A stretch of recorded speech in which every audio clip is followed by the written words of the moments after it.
Okay. I won't go here. Sorry.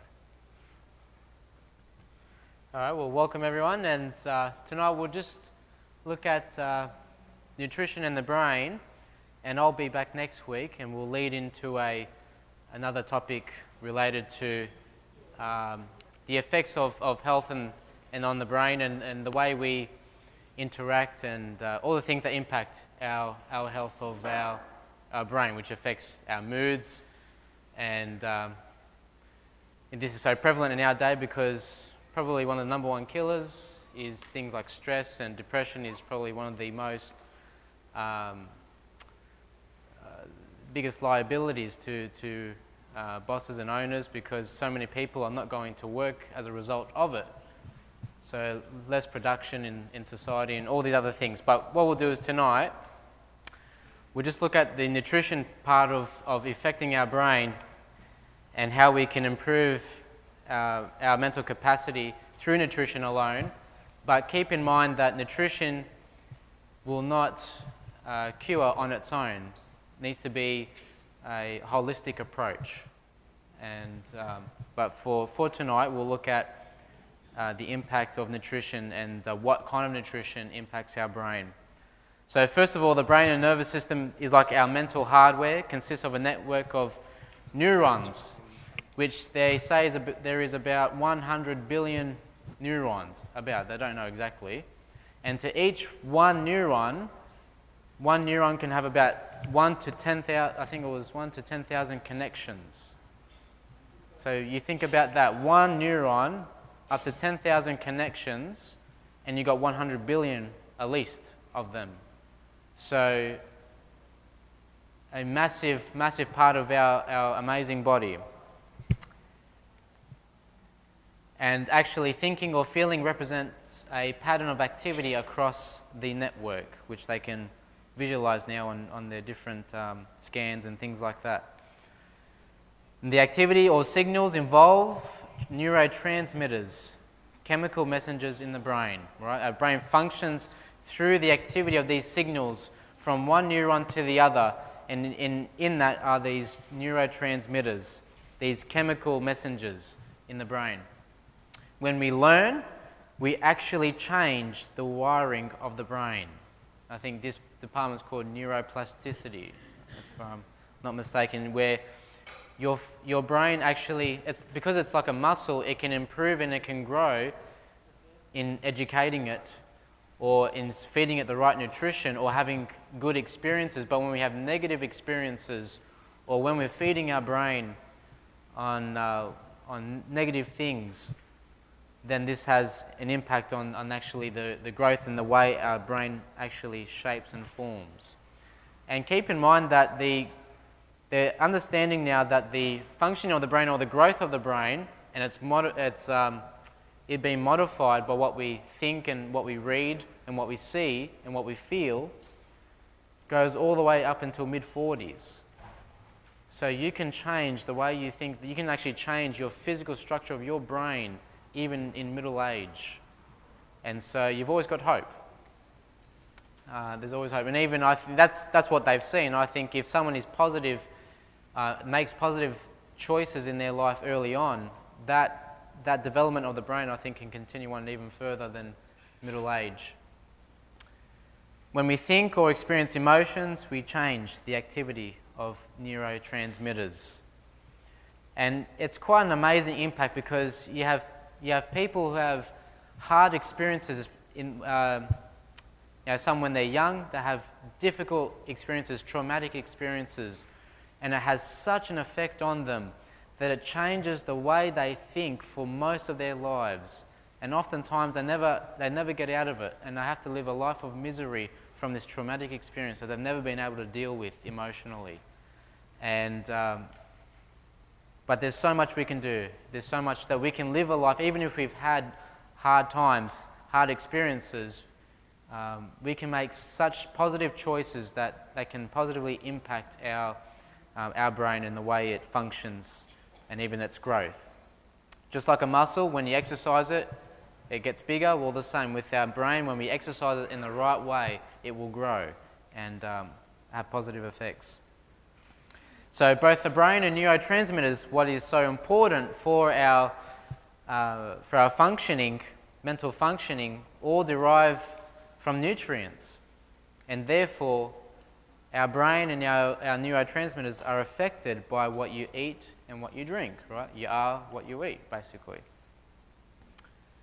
Neurotransmitters such as serotonin, which is involved in mood, or adrenaline, which gives you motivation, or acetylcholine, which is vital for good memory, are made from the amino acids in the protein you eat.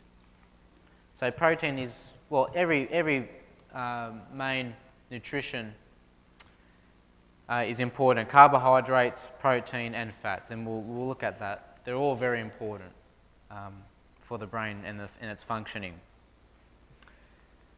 And so the production in the brain depends on vitamins and minerals, and micronutrients help turn glucose into energy, amino acids into neurotransmitters, essential fats into more complex fats such as GLA or DHA, and prostaglandins, and choline and serine, and into phospholipids. So all these different aspects of our nutrition, the sugars, like it says there, the glucose being turned into energy. Your brain uses that as its primary use for energy. The amino acids for all that smooth functioning of neuron to neuron, and that electric pulse going through is dependent on those proteins. And then the fats as well. And actually some of the fat, your brain is made up almost about 60% of fat.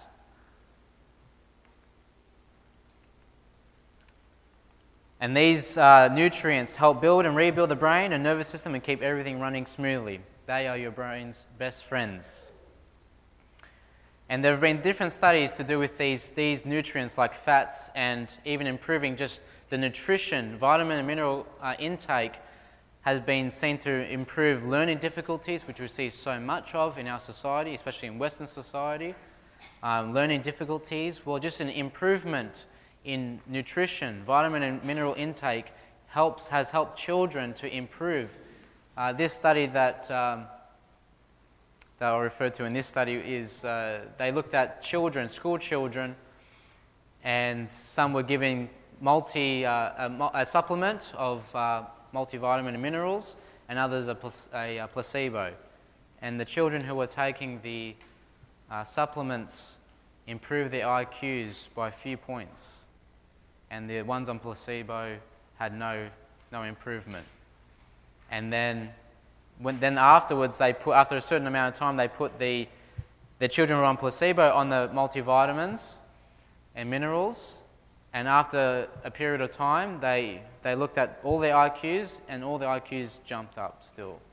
So if we can give our children vitamins and minerals and flood their bodies with these, really making good choices on what we choose to eat, it'll have a dramatic effect on our children's learning. And also curbing aggressive behaviour and tendencies. This social worker, Bernard Gesch, who was in the UK, he was convinced that there was a link between diet, crime, and delinquency. And he ran this double-blind trial on young prisoners. And same thing, similar thing, he put them all on a multivitamin and mineral supplement. And within, I think it was only 2 weeks, the aggressiveness dropped by 40% in that prison. And then when they took them off the supplements, it went straight back up to where it was. So it's even linked to the way even adults behave, and delinquency and all these things. So smart nutrients, we have brain fats like what we mentioned. Essential fatty acids and phospholipids are extremely important for brain development and function.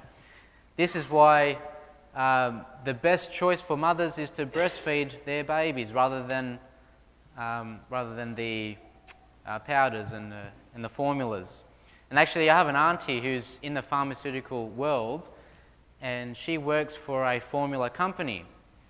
And it was just nice to hear her intake, and she was saying that all the formulas on the market are different, and you've got to be careful which one you choose for your particular body and all these things. But at the end of it all, she said that science cannot get even close to breast milk. Still, with all the technology that we have, cannot even get close. She would encourage mothers that even if they could only breastfeed for a month, at least, before they go on formulas, even that's still better than nothing. It has a dramatic effect on that child. And I think there are links that the children who are breastfed as babies usually grow to have higher IQs as adults. And it's just because you can't beat what God has provided in man. And that's because this breast milk contains DHA, an essential fatty acid crucial for this brain development. And many studies show that an optimal intake of these essential fatty acids, especially omega-3 fats, this is what we talk about. When we talk about depression and anxiety, we're talking usually strongly about omega-3s, which is an essential fatty acid. Do you know what essential means when we talk about nutrition? It means that your body cannot produce it, and therefore you need to take it in through your diet. Right? It's essential. And so the body does not produce omega-3, and therefore you need to take it in through your diet. And all these omega-3 are shown to improve intelligence, reduce aggression, and enhance mood, i.e. depression and anxiety. And it has many other effects. Omega-3s are anti-inflammatory, so it's good for like arthritis and things like that, right? It's an anti-inflammatory. Protein, the other one with the amino acids, and especially the main amino acid when we talk about brain functioning is tryptophan, which is an essential amino acid. And amino acids are the building blocks to protein. And your body can't produce this tryptophan. It can produce some amino acids and some it can't. And so therefore we need to get it from food sources. And this tryptophan is so important, this amino acid, is because it's the precursor to making other nutrients and neurotransmitters in the body, such as proteins and B vitamins and this serotonin, which the serotonin is the feel-good hormone or neurotransmitter. It makes you feel good. It gives you a calming effect. So when the brain produces this from tryptophan, it has the following effects. Tension is eased, feelings of less stress, more focused and relaxed, so the calming chemical, and all these things, right? And in order for your body to produce this serotonin, not only do you need the building block in your diet, so if you don't have the tryptophan, your body can't create it, right? It can't produce it. So you need to get it through your tryptophan, and it's created in your body by the reaction. And then serotonin is important because it's needed to be converted into melatonin. Serotonin is made during the day, melatonin is made during the night. Melatonin is like when they first discovered it, it was like the fountain of youth because it rejuvenates your body while you sleep. And so it's all a domino effect. If you're not getting enough sunlight, if you're not getting enough nutrition to produce that serotonin, when you go to sleep, you will not produce that melatonin. And in order for melatonin to be created, it needs darkness, would you believe? And that's probably can be such a hard thing because with lights and computers and phones and tablets, light is always being distributed, and usually we tend to go later and later. We push ourselves later and later into the night, and we feel the effects. Melatonin has its peak production, I think it's between 10 o'clock at night and 2 o'clock in the morning. So if you're creating that dark atmosphere and you've had the nutrition during the day, you've got enough light during the day, then you can expect to get that peak if you go to bed on time. But if you don't go to bed on time, if you have late nights, this melatonin, its peak is very low. It's barely any, as opposed to when you go to bed sort of by 9:30 or 10 o'clock and it can have its proper function. And it needs not only darkness, but calcium and vitamin B6. Now, melatonin's effects on the body, that it protects against free radical damage from certain carcinogens, herbicides and radiation. So this is so important for us in our day because we're bombarded by these things that are carcinogenic and herbicides and radiation. You carry your phone with you all the time. You've got radiation following you everywhere you go. Right? And so this melatonin is there to really help us and recover us during the night. It prevents or helps fight tumours, delays some effects of aging. That's why they call it the fountain of youth. Immune enhancer. It assists in coping with stress, increases the ability to experience pleasure in life, and it lowers cholesterol, blood pressure, and risk of heart rhythm problems, and lowers risk of osteoporosis. So all very important, right? And all these stems from your brain and what you eat. Now, tryptophan food sources are things like tofu, especially vegetarian diet, tofu, pumpkin seeds, sesame seeds, almonds, walnuts, black-eyed beans. These are some of the highest foods in tryptophan. And there's also this other neurotransmitter, pyroglutamate, which they discovered was made that the brain. A discovery was made that the brain and the cerebrospinal fluid contain large amounts of this pyroglutamate. And actually, in Italy, they supplement a lot of their nursing homes with this particular. It's an amino acid. It's a protein, and it's actually been shown to improve memory function in their residents. We don't do it here, but in Italy, that's what they do. Some of the nursing homes there. And some studies suggest that this amino acid maximizes mental performance and also has a regenerative effect on the nervous system. And we are all tied up, we're all wound up often in our society.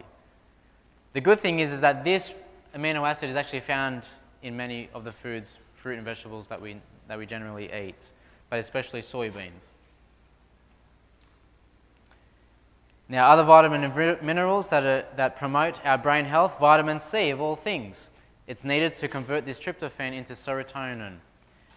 And it's also used to produce anti-stress hormones. So having an abundance. And actually, not long ago I heard that there was a case of scurvy. I don't know if it was in Australia or one of the other West, or maybe America, I'm not sure. Scurvy was does anyone know what scurvy is? It's a disease that used to exist only in among the pirates when they used to transport through ships on long distances, and they wouldn't have enough fruits and things like that, and they would produce this scurvy. It's a vitamin C deficiency, and they would take with them limes and other things to prevent it. They learned that vitamin C was the cure to this scurvy. And not long ago, in this day and age, someone broke out with scurvy. It hasn't existed for a long time. Hardly anyone gets it.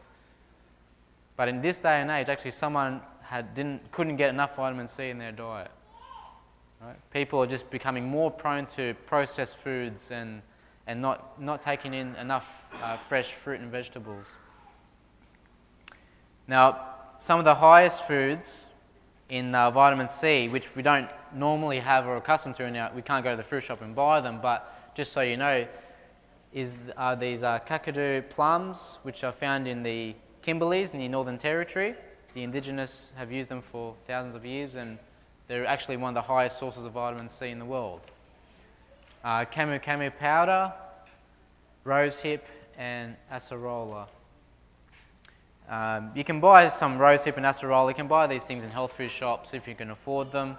Otherwise, common foods that we can just go to the fruit shop and buy that are high in vitamin C are things like red capsicum, parsley, guava, kiwi fruit, broccoli, persimmon. And actually, these are probably in their order of potency. So red capsicum is highest, and going down that way. Persimmons, papaya, strawberries, orange, and then lemon. So orange, I always say orange and lemons for vitamin C, but all these other things are actually higher.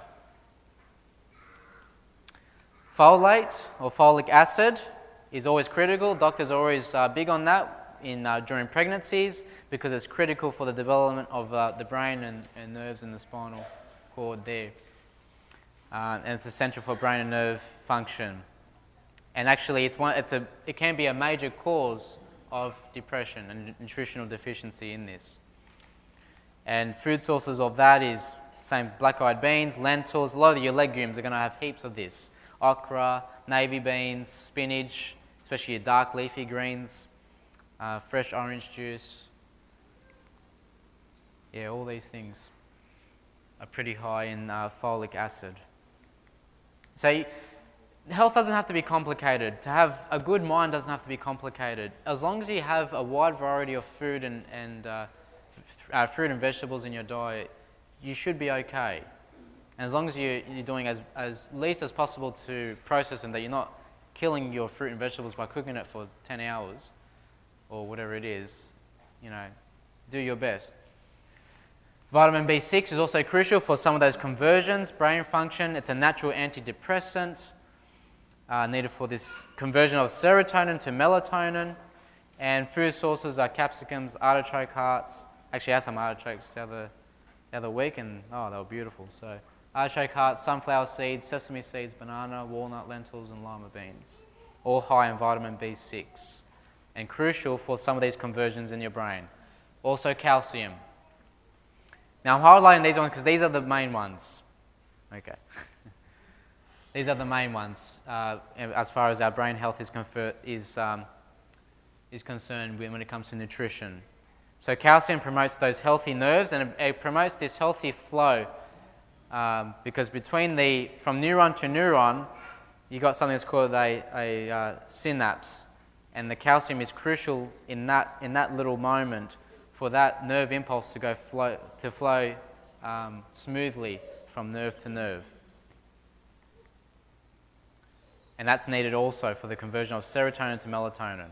And high sources of calcium that are high are carob flour, which actually is sold downstairs, green soybeans, sesame seeds, quinoa, lentils, and oatmeal. Are all high sources of calcium, vegetarian sources. And also greens and chia seeds. Now, while good chemicals and nutrients can improve mental function, bad chemicals will do the opposite, right? Can reduce intelligence and behavior and all these things. So substances that have a negative effect on our intelligence, memory, and mood are things like alcohol, caffeine. Well, it's used, they say, to improve concentration. It actually diminishes it. And caffeine being found in obviously coffee, tea, chocolate, Red Bull, all these energy drinks, soft drinks like cola and these drinks with guarana.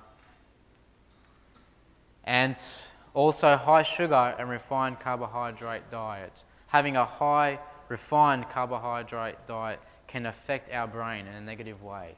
And this is so common. A lot of children are only having things like chips and all these high sort of refined carbohydrates. They're so nice and they taste good, but they're actually depleting our mental function.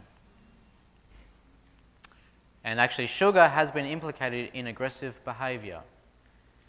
And I think it's becoming a big link in our children having high sugar diets and seeing their behaviors in the schoolyards and all these things that you see. There could be a strong link between their diet and the way they behave. Anxiety, hyperactivity. So sugar, this is talking about sugar can cause aggressive behavior, anxiety, hyperactivity, and ADD, depression, fatigue, learning difficulties, and eating disorders. Sugar has a profound effect, and this is a big corporate in our society, a big enemy. Everything's got sugar in it. Everything's got refined sugar in it. And one of the best things you can do is just learn to look at whatever you buy. Look at the package. Look at the ingredient list. Some people aren't in the habit of that. A lot of people aren't. But by doing that alone, you can know which one to avoid. If you got a whole long of names that you've never even seen before, you can't even pronounce them, you would think you need to be a food scientist to be able to pronounce some of these names. Maybe just think about should I have it or not. Heavy metals can negatively affect our brains, like lead, cadmium, and aluminium. And aluminium can be found in a lot of things as well. Be careful of aluminium pots and pans and things like that. Aluminium with that high heat can leach into your food, and usually you tend to get upset stomachs, and then they give you an antacid. So yeah, it can reduce intelligence, concentration, memory, and impulse. And so we should avoid these things as much as possible. If you want healthy, if you want to have optimum mental function, which I'm sure you do, avoid these things. And incorporate into your life a fresh diet full of some of those nutrition that we talked about, like calcium and B6 and tryptophan, and like mainly in promoting brain health, you're really going to look at proteins like beans, seeds and nuts, these and dark green leafy greens. These are probably the main foods that will promote mental function. So if you think about it in that way, it's probably easy to think about without having to remember each specific sort of article of food. So maybe we'll just sort of leave it there. And what? Yeah? Yeah.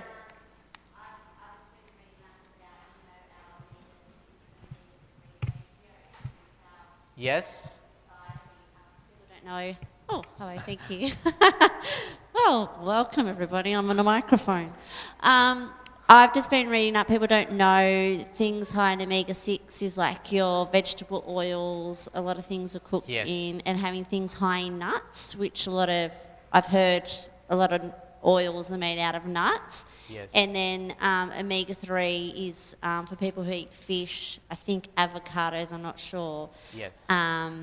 So I was just curious if you know what foods in the vegetarian section are high in omega-3. Okay, good question. So probably one of the easiest and highest, you said avocado, which is true. Actually, things even like carrots and carrot juice, when you juice carrots, has an oily film on it. Even that has essential fatty acids. But the highest and the easiest is linseeds or flax seeds. And the best way to improve mental function is if you, instead of buying flaxseed oil, if you get the whole flaxseed and grind them up and put them with your cereal or put it in your smoothie, the way that's superior to the oil, so the oil is high in omega-3, the flaxseed oil. The seed is not as high, unless you have 3 tablespoons of it, then you probably get this. You get 3 tablespoons of linseed, of the whole linseed, grinded, has about the same omega-3 to 1 tablespoon of oil, right? But why the seed is more beneficial is because it has tryptophan, whereas the oil doesn't. And we've just been learning that your body needs the tryptophan to create serotonin, to create melatonin. So the oil doesn't have that. And also, by using the seed, you also get the fiber in your diet. As well as that, probably the other high source is chia seeds. Chia seeds are quite high in it as well. Yeah? Yes. Yeah, well, it's about the 3 tablespoons of linseed grounded has about the same omega-3 to 1 tablespoon of oil, flaxseed oil. I'm just using that.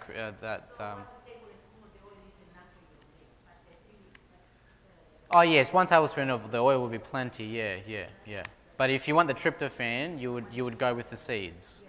Yeah. So what we'll do is next week. That's the nutrition part. And there's so much. Obviously, with the sun, you needing sun for the serotonin. That means you need to get outside, and there's whole aspects of it, exercise and all these other things. But what we'll do is next week we'll look at how vitamin D affects our moods and why that's so prevalent in the way, especially in depression and anxiety, because there's a lot more to it than what you think. So maybe we'll look at that next week. Thank you, Dominic. Yeah, just tuck it all off. And if you can leave your mic behind. Oh yeah. Well, I hope you enjoyed it, and you're going to be much smarter next Monday when you come back, aren't you?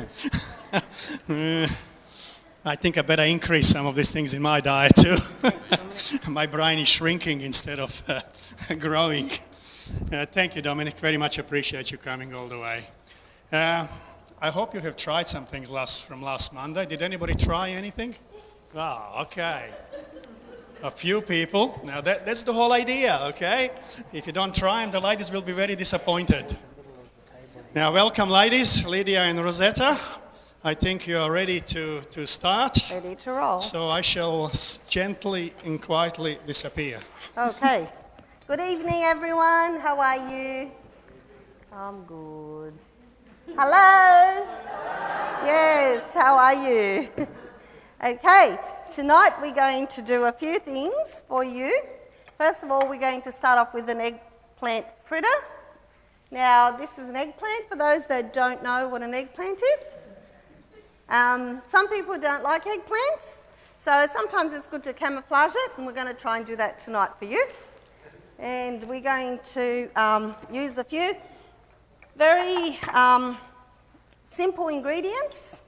But first of all, what I'm going to do is I'm going to slice up this eggplant. I have washed it already.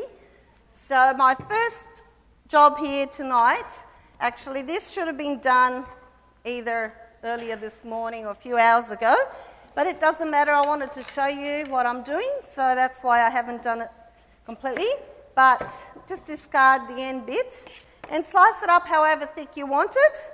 I think about this thick would be a nice size for tonight. We're going to do, now these fritters can be either baked or they can be shallow fried. But tonight we're going to do the baked fritter. So first of all, I slice up my egg, I wash my eggplant, then I slice it up into slices. I'm glad some of you tried last week's menu at home. That was good. And if those that weren't here last week would like some recipes, Vivian would have some extras, so for those that have missed out. Now what I'm going to do is I'm going to put some salt. So just grab your salt shaker and just quickly salt each one. I only salt one side because it will lean against the other one, okay? So it doesn't take long to do this. And this will soak for a few hours or a couple of hours at least, and it'll release some liquid, okay? So that will release some liquid. We don't have time for the liquid tonight, so I'll just rub them a little bit, help them along. But it does take out some of the bitterness that eggplants have sometimes. Usually they're bitter when they're not ripe. They've picked too green. And when they're nice and ripe, a good way to buy an eggplant is when it looks almost shiny blue and it's nice and firm. Then it's really lovely. So I'm just helping it along a little bit just to age it a little bit. I'm glad I don't rub my face with salt. But anyway, so while that sits there, that's our first job. While it sits there, I'm going to make, instead of having eggs, I'm going to do a no-egg mix. And I'm going to put 4 tablespoons of no egg for this particular, but 2 heaped teaspoons and 2 tablespoons of water makes 1 egg, okay? But I'm just going to put, for this particular thing, I'm just going to do 4 tablespoons. I'll just use these. It doesn't have to be exact. You can sort of judge it by how it mixes. Sometimes you want to put a little bit extra, sometimes you want to put a bit more water in. Okay, and I'm going to put a 1/2 cup of water.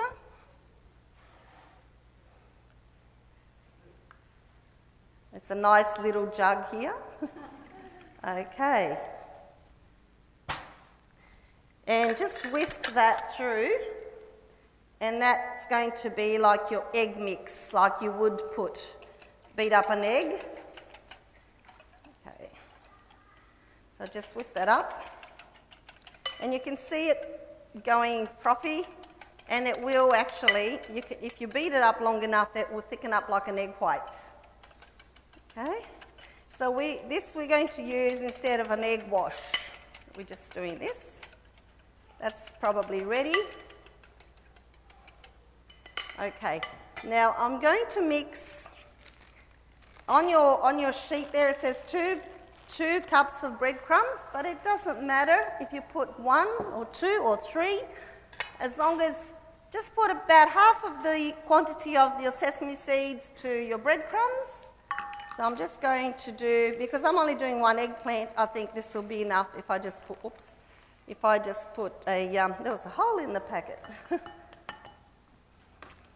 So I've just put 1 cup of the breadcrumbs, and half a cup of the sesame seeds. If you like sesame seeds, you can put a little bit more, but I think this will be quite nice for what we need tonight. And give that a stir until you mix it well. I'm also going to add a little salt to it, probably a half a teaspoon of salt, but because I'm doing a half a mix here, I'm just going to put a quarter of a teaspoon of salt. So I'll just go, yeah, that's about right. Okay, you'll probably notice some of your test ones some will be saltier than others, and that's probably why. Okay, now that this is ready, I'm going to tip that on the plate because it's a lot easier to put the slice of eggplant in here.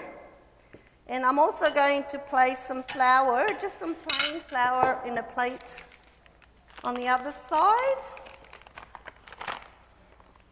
I'm just going to go rough. You can, at home, you don't have to measure this. It's not necessary. Just what you think. I've just given you a guideline and I've just put 2 cups, I think I've written on your recipe, but it doesn't really matter. Okay, so what we're doing now, this eggplant's starting to get moist. So we dry it into the flour, and you do that to all the slices. Okay, so we just cover it up in the flour so it's nice and dry. My grandson's having fun out the back. And while I'm doing this, I'm saying hello to Victoria again, and also to Western Australia, and maybe someone in Queensland that will be listening. But I know someone in Victoria is definitely watching, and same with Western Australia. So once you've floured all your eggplants, then you're ready to put them into the egg wash, or the no egg wash, as we call it. Now, sesame seeds, Dominic was talking about brain food. Sesame seeds, one of these good ingredients to have for your brain. Tahini, sesame seeds, because tahini is made from sesame seeds, anything like that is very good for the brain. So this is slightly messy, and it's lovely if you've got grandchildren or children to help you do this. They love it. They get into it, and there's flour everywhere, just like I'm doing now, but they have a good time, so it's really nice. I love doing this with my grandsons. They, both of them, they really love it. They get their little hands into it, and it's really lovely. Okay, it's nice and easy, and we're going to bake this lot. We're not going to fry it. You can shallow fry it, but baking is a better option. So, okay, so I'm going to dip it into my egg wash as such. Give it a shake.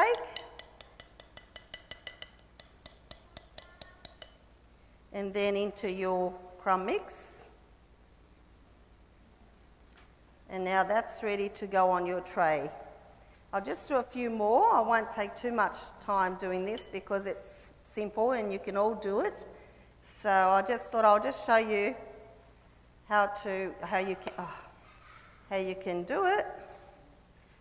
And I'll do this as Rosetta's demonstrating her other items that we're going to demonstrate today. Then what I do is get your tray and I oil it, slightly oil the tray, just as so. You can use any oil, of course, olive oil, or this is rice bran oil. Just oil your tray and then you place your eggplants on the tray, and that's ready to go in the oven, and you bake it for about 30 minutes on 220, depending on your oven. So, yeah, so that's how we've prepared the eggplant tonight, okay? And then after you try it, then you tell me whether you like it or not. I won't ask you if you like eggplant before you try it. I'll pop this over here so Rosetta can demonstrate the next item for you, and I'll be finishing it off. Yes, sorry.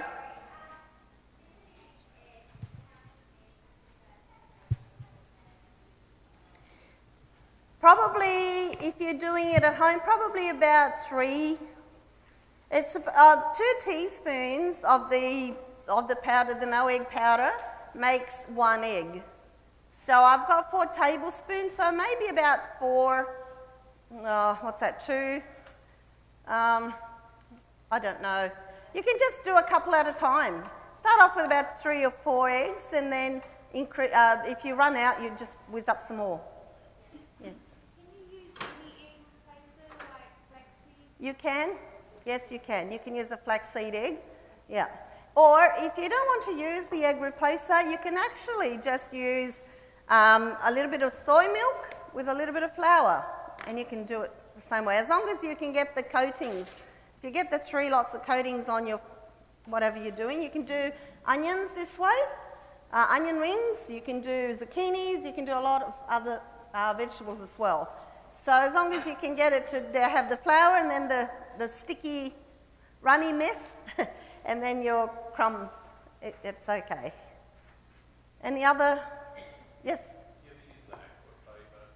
For do this, yes, you whip it up a little bit. Aquafaba is very good, yes, and I was going to do a meringue actually to show you, but it takes about 12 minutes of constant whipping to make it, but we might still do it, and I'll whip it out the back while I demonstrate something else so you can see. It's a great product. Aquafaba is the water of the chickpeas or any bean water. That's what the word stands for. Aquafaba is water of beans, and it whips up like an egg white. It's a really good product, and it binds things together as well. So yes, you could use that. Yeah. Any other questions? Thank you. We'll give that to Rosetta now. We will. Rosetta, are you ready?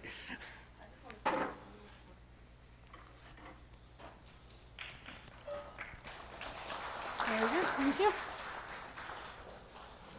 Haven't got grandchildren here, I'm still there. Look at that.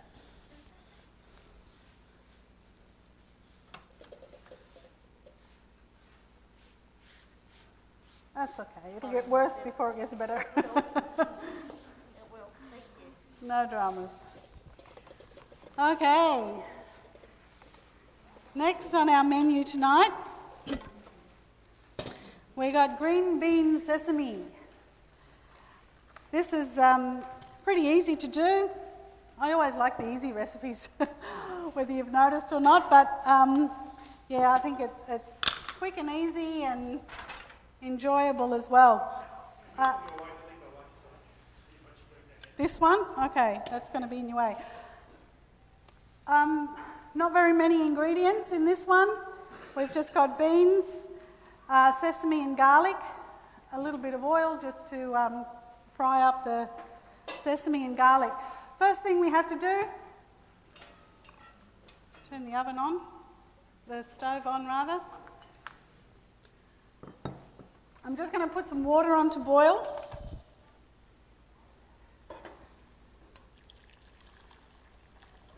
This is already hot water just to speed the process up a bit.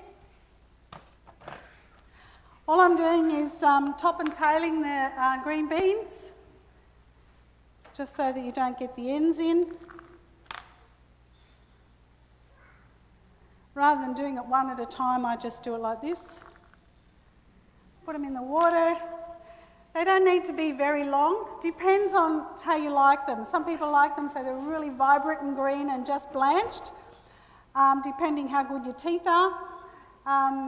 You can cook them so a little bit longer so they're softer, so it depends on how you like it. But I'll just top and tail these, and then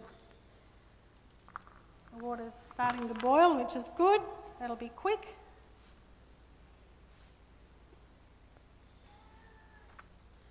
Green beans are yum. Everyone like beans here? Green beans? Good for you. Beans are supposed to be very good brain food as well. A lot of proteins. My husband's favourite food is beans, but the dry beans. Everyone that knows my husband knows he loves beans. He will eat them every meal, 3 times a day if I let him.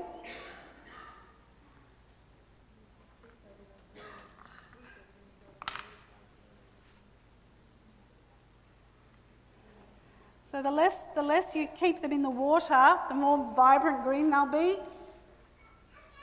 If you keep them in longer, they won't be as vibrant and green. Okay, that's that. So we let that sit a little bit in the water. Then the next thing that we're going to do, turn this one on as well. Maybe I'll transfer that one over. Fry pan, non-stick fry pan. A little bit of oil. You can dry roast the sesame seeds if you prefer, but we're doing it this way tonight. Just a bit of oil, garlic, crushed garlic. And there's nothing better in the kitchen than having fried garlic. Just makes the juices start going in your stomach and you think, whoa, smells good.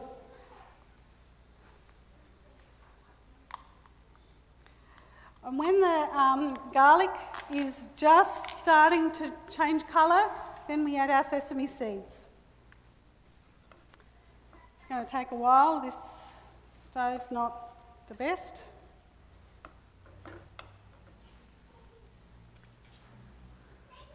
Thank you, Amy.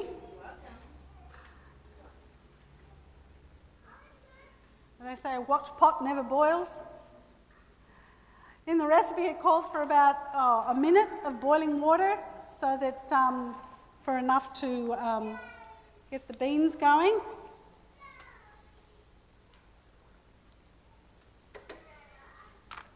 And then what we can do is just to stop the beans from cooking any further so they stay nice and green, is just to toss them in some cold water once you take them out of the hot water. And that way they'll stop cooking and keep their vibrant colour. Can you smell the garlic yet?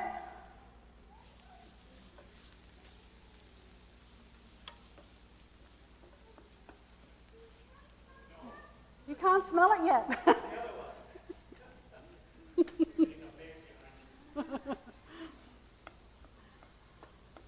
Yeah, there's nothing better than garlic and onion frying. Okay, that's starting to change colour.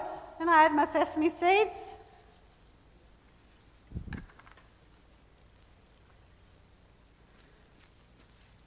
A little bit of salt.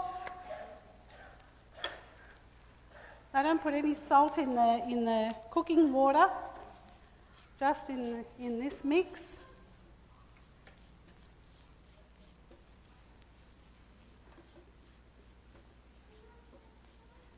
Okay, that'll start to smell too. The sesame seeds, when they start toasting, it's good.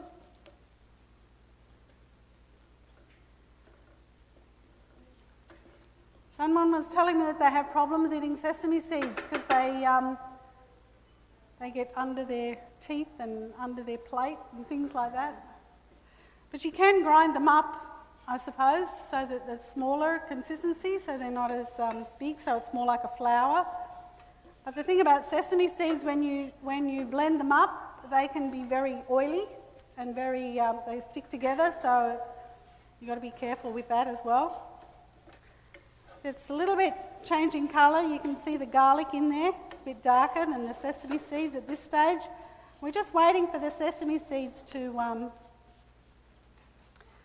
just get a bit of colour on them.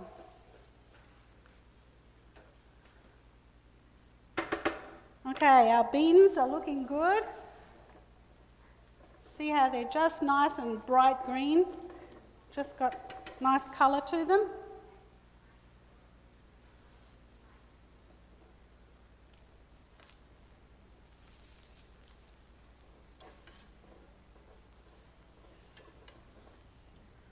And this you can either eat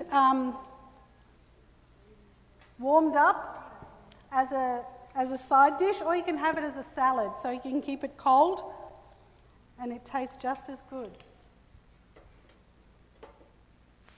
Ooh, okay. Sesame seeds are done. See, nice and toasty. Nice colour on them.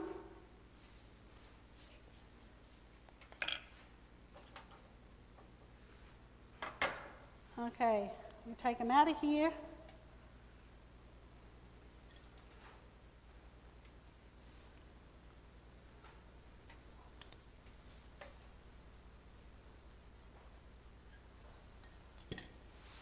And then we can toss them in with the sesame seeds.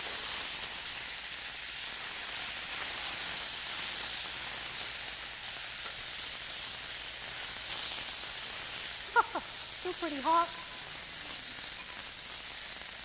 Okay. And then you can plate them up. So as I said, you can eat them nice and warm like this, fresh, or you can do them ahead of time and have them cold as a salad. So we'll be getting to taste all this stuff in a minute. That's it. Quick and easy.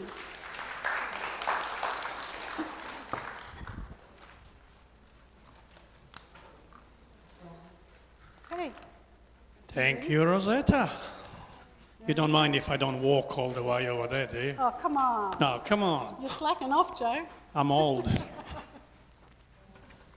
What's next? Dessert or taste? I Not think yet, it's not taste. yet, not yet. But I think we need 2 of these microphones so we can both have one each. Good, we need some more donation, everybody.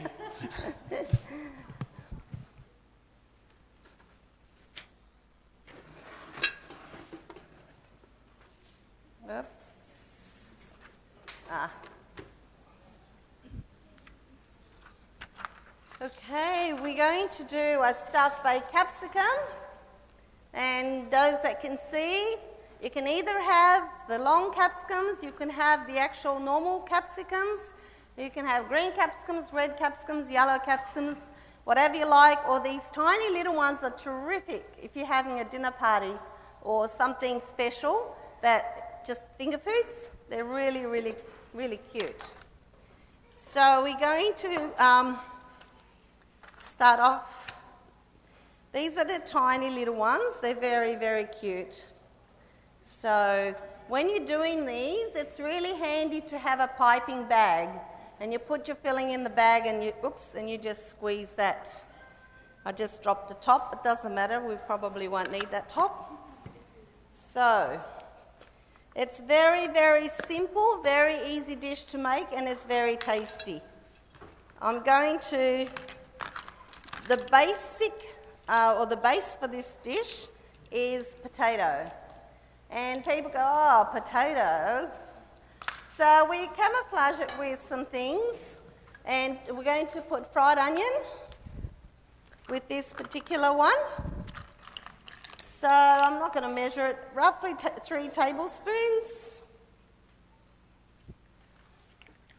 And I'm going to saute the onion. To save us time, we already have cooked the potatoes, but you peel the potatoes, dice it up, and can I have a, what is it?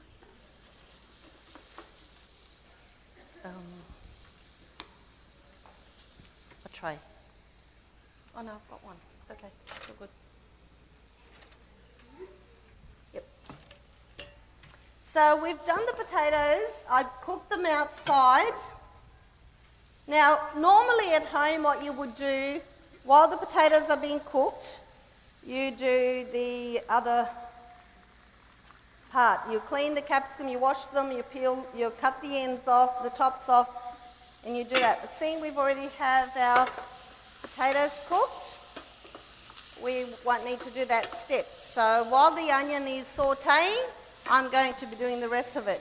Now, remember I said to you about vegetable water? This is perfect for stocks.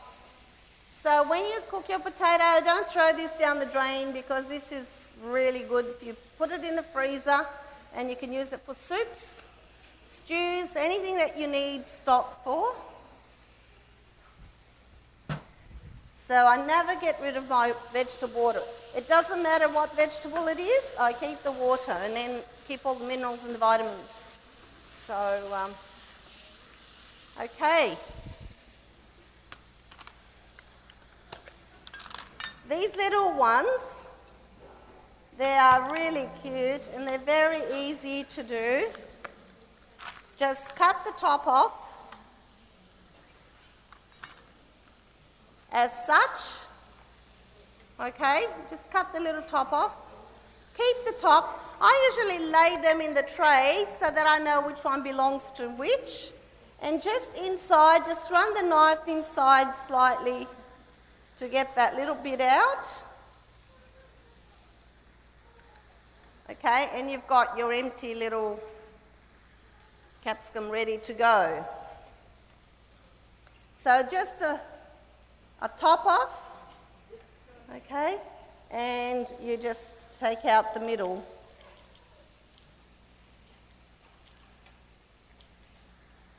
Okay, so that's that. We've got a male chef coming up, male chef in the making. So while your potato's cooking, I sauteed the onion, I clean my capsicum, and then everything's ready to go. It doesn't take long. Well, this one's not very good, so I'll put that one aside. It doesn't take long for you to do this. And it's very handy if there is 2 people in the kitchen. When you're doing this for a party or some event, and you've got to do 100 of them or something, it's really handy to have 2 people because one will hold it up, the other one just pipes it in, and then it's done in no time. We had everything done so quickly today because I had helpers. I had 2 people standing there holding their little capsicums and I just piped it in. It was really fast. It was really good. I thought I'm going to adopt those people, take them home. So, okay, we're getting there.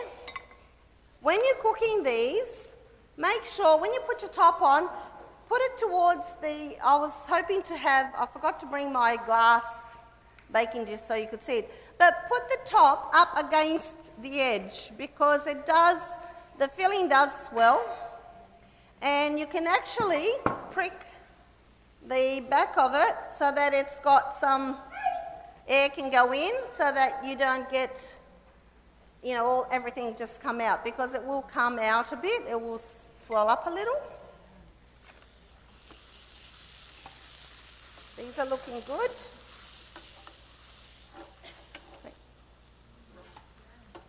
Yum. And it really gives it a flavour. You'll probably look at it and you think, yeah, 2 onions for 8 potatoes, that's a lot of onion. But it makes it. It really makes it. It's really good. Okay.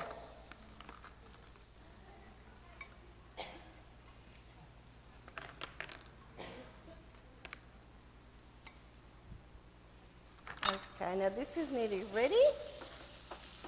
So what I'm going to do, I've taken the water, I've drained the potatoes, I've just cut them up however you cook potatoes, mashed potatoes. Some people could cook them whole, but I just speed up the cooking time. Just cut them up and just mash them up like you normally would.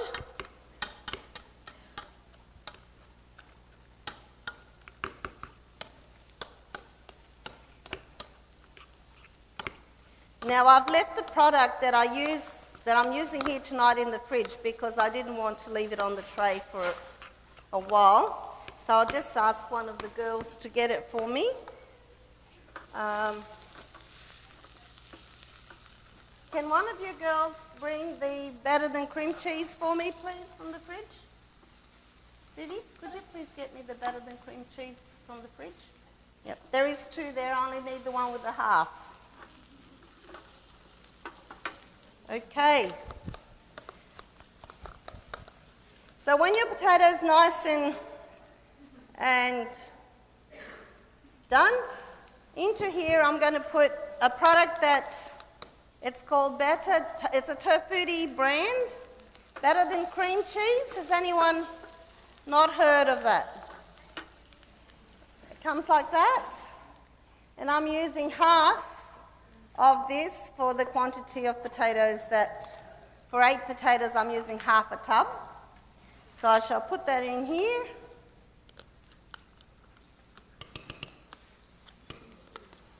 That makes it really creamy and really tasty.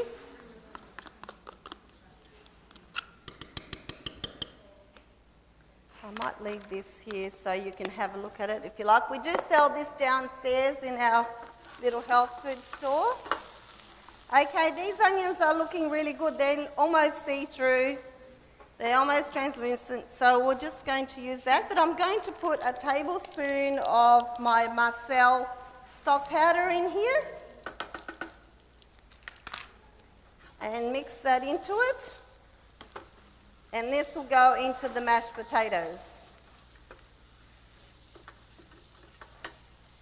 So I'm just putting the cream through the potatoes.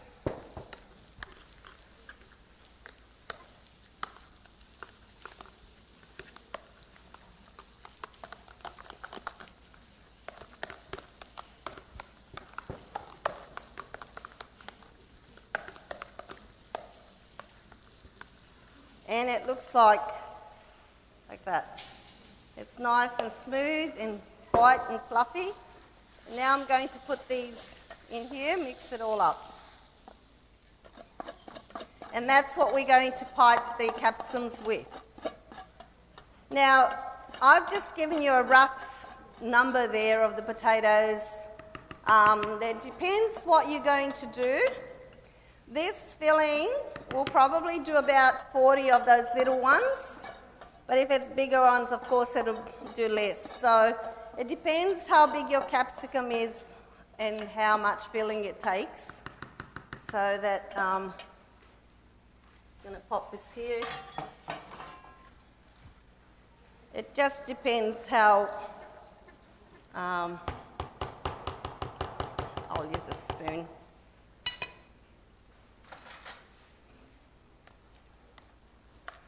Okay, mix that in.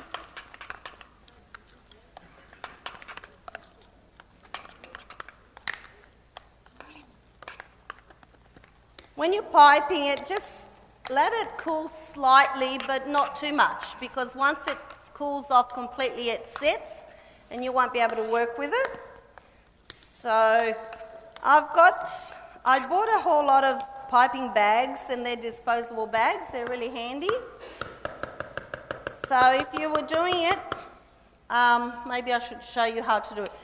Have a jug, sit your piping bag in it, and put the sides of the piping bag over the sides of the jug, and then you can put your filling into it quite easy. It's not going to flop and go everywhere.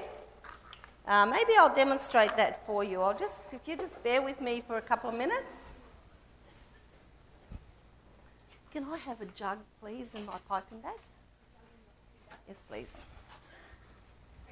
Okay, it won't be long. The girls are getting it, and then I'll... But in the meantime, I'm going to clean my big capsicum. These ones take a little bit longer to clean it because they've got a lot more seeds in it. So grab your fingers and yank it out.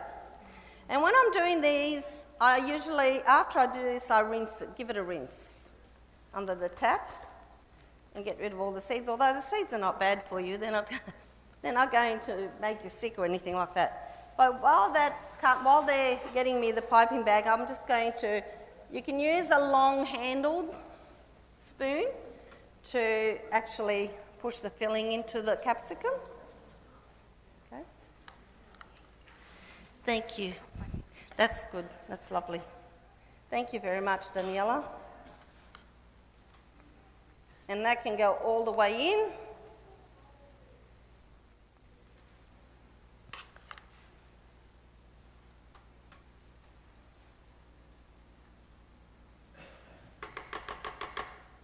Okay. Now, I just took that top off because it will expand slightly. Put your top on and make sure that goes up against the side of your baking tray, okay? So that, let me go this way. When you've got a bigger baking tray, you can put them right up. Okay, so you've got, if you have a jug at home, actually I've got a jug here. We're looking for it everywhere. You're looking for it? Thank you. Okay, here we go.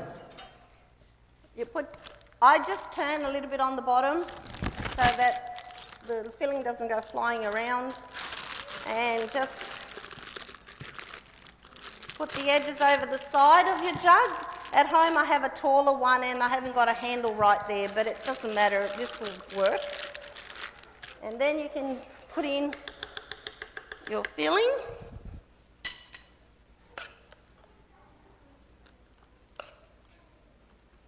It's a lot easier than trying to hold it and fill up your bag while you're holding it.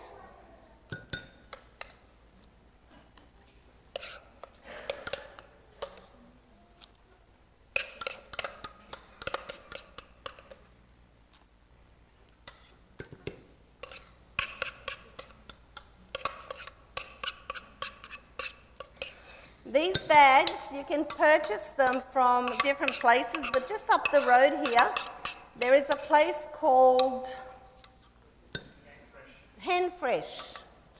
And it does sound like chicken food, but it's not. It's they have all sorts of things, and they have cake decorating things and all that. So you can actually buy these bags from there. Okay. Okay, yes please, Joe. Husbands do come handy occasionally. Sometimes they're good, aren't they? Okay. Put your end right in the middle. Okay, there we go. And it's so much quicker than trying to do it by hand. It was really fun today because I had, like I said, I had 3 people at one stage. It was really good. I'd just go boom, boom, boom. Oops, Hey, sorry. that Did was I my burn fault. you? Because this is hot. No, you messed me up. Nothing's new, eh? No. This brings a lot of memories.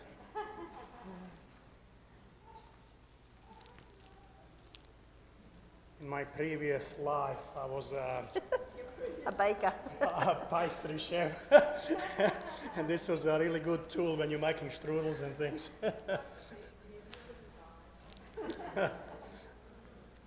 Okay, I think that's all the little ones. I'll do this big one and then, okay, we can do this big one. It's very fast and it goes a long way. Like I did, how many did I do, Joe? I don't know, but here. Yes, how many is 1, that? 2, 3, 4, 5, 6, 7, 8, 9. 9. So if you've got 100 to do, this will do 50, at least. The little ones like that. The medium ones probably 40. These big ones probably a lot less.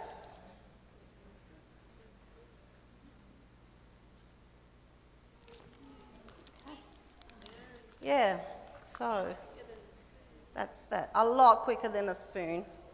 But that's it. So we've done our... Did you enjoy it? Yeah? Did it taste like what you expected? Better? That's good, that's good. So that's our stuffed capsicum for tonight. And I'm going to proceed because we're doing okay. Hopefully we'll finish by 9, but we've got dessert.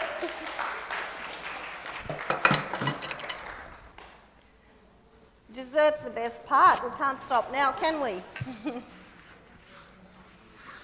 Okay, Dominic was talking about foods that will help your brain function well. Well, one of the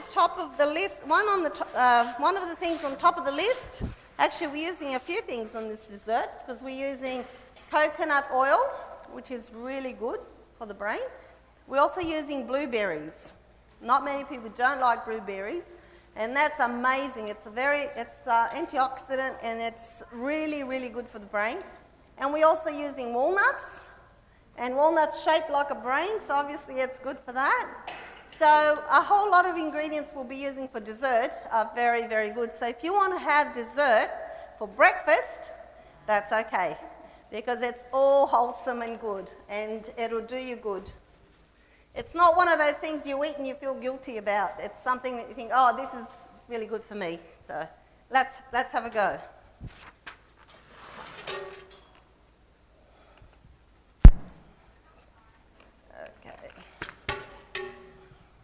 Just incidentally, remember what Dominic said about red capsicum? Very high in vitamin C, okay? So it looks good, but it's healthy too. Okay, yes.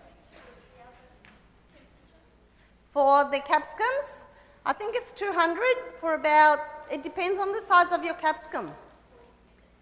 Yes, it depends on the size. The little ones, it took about 35 minutes. The big ones will probably take about 50. It all depends, and it depends how you like it. If you like this one slightly overdone, but if you like it still a bit crispy, you cook it. So just keep looking at it and see at what level you want it. If you don't want it very cooked, you can actually have it raw. You don't need to cook this. You can actually have it raw if you want to. But yes, so Rosetta, I need something I can pour the water into. Please. Yes, please. Okay. Before I do anything, this is the coconut oil. Now that goes hard. That's hard. It's melted slightly now because it's warm in here. But normally you can't do much with it unless you melt it down a little bit. Now, some people put it in a microwave. It's okay if you like it, but I like to avoid microwaves. So all you need to do, that's why I wanted my jug, because I was going to put this in the jug, and I've got to put some boiling water, and it will just melt quite well. I need the jug back, the green jug back, please. What I have done, and I've been soaking cashews. I always like to keep some cashews in the fridge soaking, because quite often you just want to make a spread or something like that. Oh, don't you love him with his apron on? Oh, what a good boy. What I've done to get 2¼ cups of cashews like this, I put 2 cups of raw cashews to soak. Okay, so if you put 2 cups of raw cashews, you'll get about 2¼ So I'm going to put my oil in any container that you have and tip the boiling water into the container. Yeah. And just sit that there, and that's going to go very quickly. It'll melt. While that's happening, I'm going to make the base for this particular dessert. And I'm using a cup of walnuts, half a cup of almonds, and I'm going to put in 6 dates. So I'll just take the seeds off. Sorry. So just open it, take the seed out. This is my jewel dates, so they're nice and soft and pliable.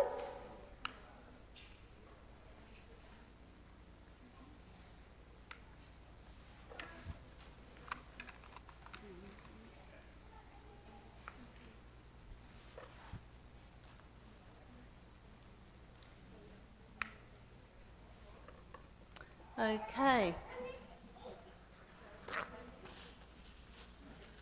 and a teaspoon of vanilla extract. Okay, I prefer to use extract because the essence is very alcoholic. It doesn't taste as nice, it's very strong.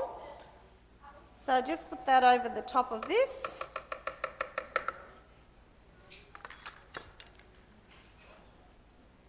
And just a half a teaspoon of salt. I'm using the Himalayan salt.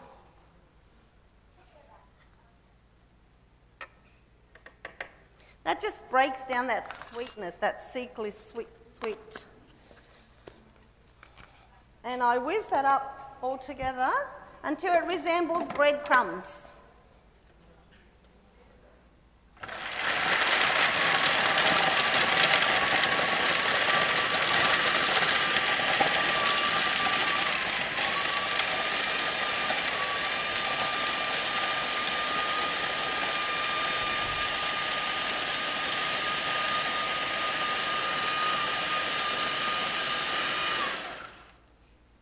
A little bit more.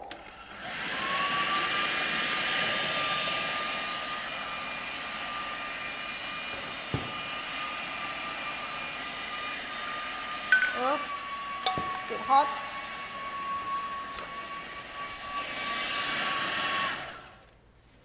Okay, this is slightly hot, so if you can see, it's melted already, so that will do for what we need. So I won't worry about melting the whole thing. It just needs a little bit more.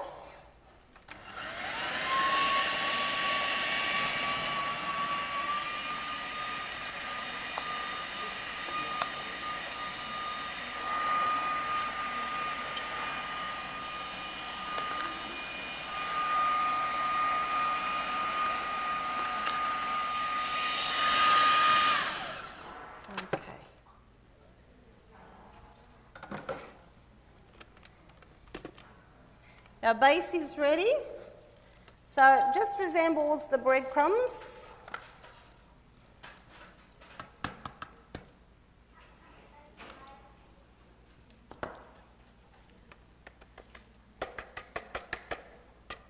Now, when you're making this cheesecake, it depends what size tin you've got, how short or how tall it's going to be. This one here is going to give us a slightly taller cheesecake than what you've got there. So just press gently your crumb mix onto the bottom of the tin. This forms your base. You notice there's no sugar in here whatsoever, so you can eat it without feeling guilty. You can have it for breakfast if that's what you wish to do. It's quite good because you've got your nuts, you've got your fruit, and it's quite nice. Okay, that's my base. All right, now the filling is very easy. You just put all the ingredients in the blender, and you press the button, and you've got your top. Now, what I did earlier on, I squeezed the lemon. I used 2 limes for this particular one, 2 limes and 1 lemon. And I had about this much short, and I thought I'm not going to cut up another lemon, so I just put a bit of water to make up the amount. And it was still strong enough. But what I have done, you know when you squeeze your lemon and you've got the pulp that sits on the top? Take out the pips or the seeds and put that into it as well. And that just gives it that little bit extra. So I'm going to put my cashews that have been soaked, and then all the other ingredients on top. So what I've done is I had approximately, it doesn't matter if it's not exact, 1/4 cup of the lime juice and 1/4 cup of the lemon juice. So altogether I made 1/2 cup. Now, like I said, I didn't have quite enough, so I just topped it with water. But you can actually put more lemon than lime, or you can just have all lemon or all lime, it's up to you. I also did the zest of the lime. That can go in there. And that smells so good. I love limes. Okay, oops, thank you, Rosetta. And my half a cup of juice, 1/3 of a cup of maple syrup,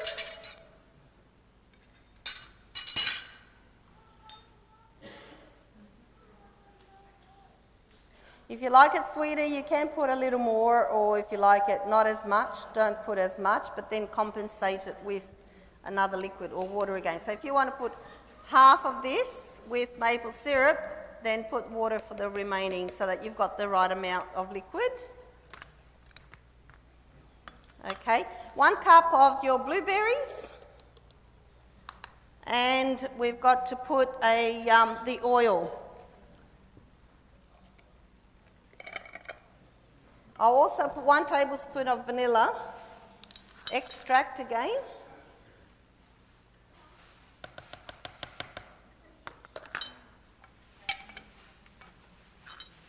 Oh, I've lost the... We'll find the lid. Oh, here it is.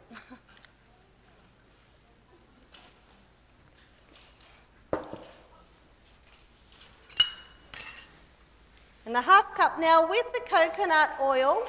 I bought the refined organic coconut oil because it's not as strong.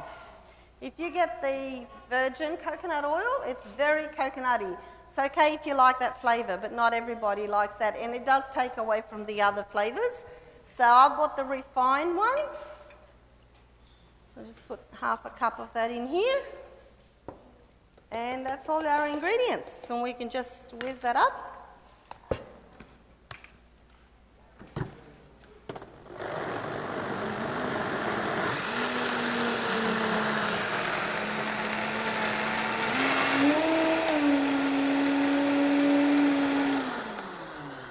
Sometimes if it stops, you just give it a couple of flicks, it'll start up again.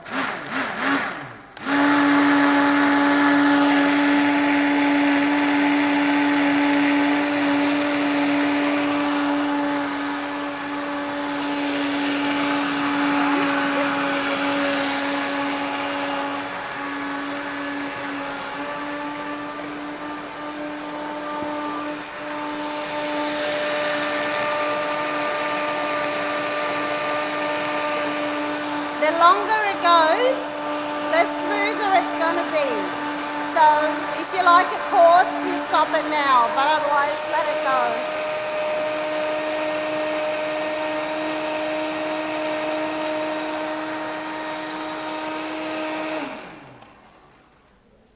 Okay, so we just pour this on top.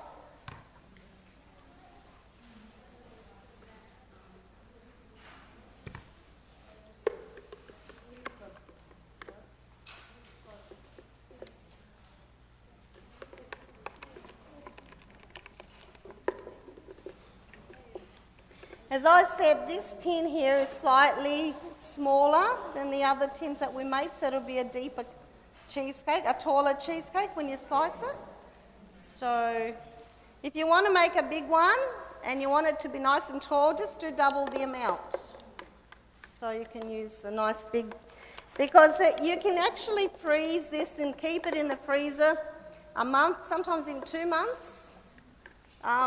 If you take it out of the freezer until you can slice it and then put it back, then you just take a slice out when you feel like eating it. If it lasts, you can keep it in the fridge up to about a week if it lasts. Yes, it's hard, especially because you know it's such a healthy thing to eat. You don't feel guilty, so it's very easy to go through a big piece. But I guess everything in moderation is good. Okay. Now I don't usually put the berries on until I'm ready to serve, but you can freeze blueberries. So if you want, you can actually put them on and freeze them together, because blueberries are seasonal. And you can actually put the blueberries on top here and just freeze the whole thing, but I won't do it today.